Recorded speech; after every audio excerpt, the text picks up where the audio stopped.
Narrator. It was a bright and beautiful morning in the jungle. The birds were singing, the leaves were swaying, and two very curious friends were up to their usual mischief. Munki and Trunk. They bounced through the trees, playing, giggling, and looking for something fun to do. Narrator. Suddenly, Munki stopped. His eyes widened. There, glowing in the sunlight, was the strangest flower they'd ever seen. Pink, glowy, and oozing. "What's that?" Munki seemed to say with a shrug. He reached out and touched it. Flump! His arm went completely floppy. Trunk gasped, then burst into laughter. Of course, she had to try it too. Florp! Her trunk turned into a jelly noodle. Oh, this was going to be fun. Narrator. It didn't take long for things to get silly. Munki made a floppy stick sword. Trunk made a bendy banana boomerang. Even a coconut turned into a squishy squish ball. The jungle echoed with giggles and goofy sounds. They painted goo on trees. They made vines stretchy like spaghetti. They even made each other into walking, wiggling jelly toys. Before long, the other jungle animals came to see what all the fun was about. And just like that, the Floppy Goo Festival began.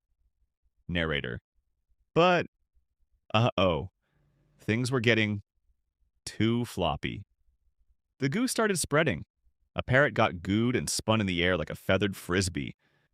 A warthog slipped, bounced, and rolled down a hill.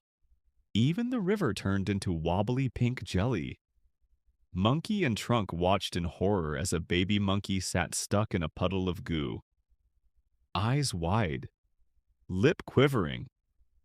That's when they realized this wasn't just fun anymore. It was floppy chaos. Narrator. Trunk looked at Munki. Munki looked at Trunk.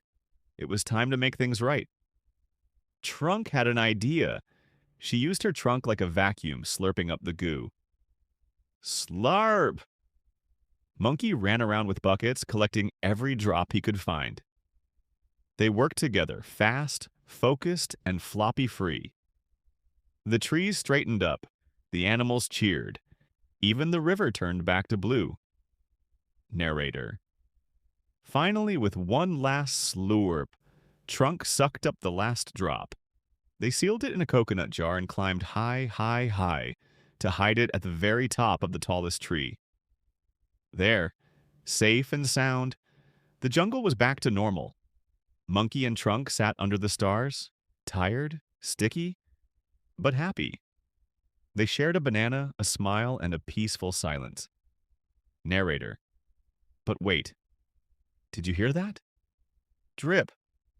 From above, one tiny drop of glowing pink goo landed behind them. They didn't see it. They didn't hear it.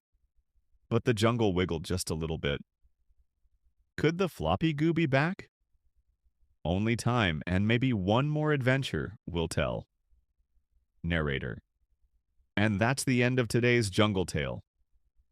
But with Munki and Trunk, the fun is never really over. See you next time.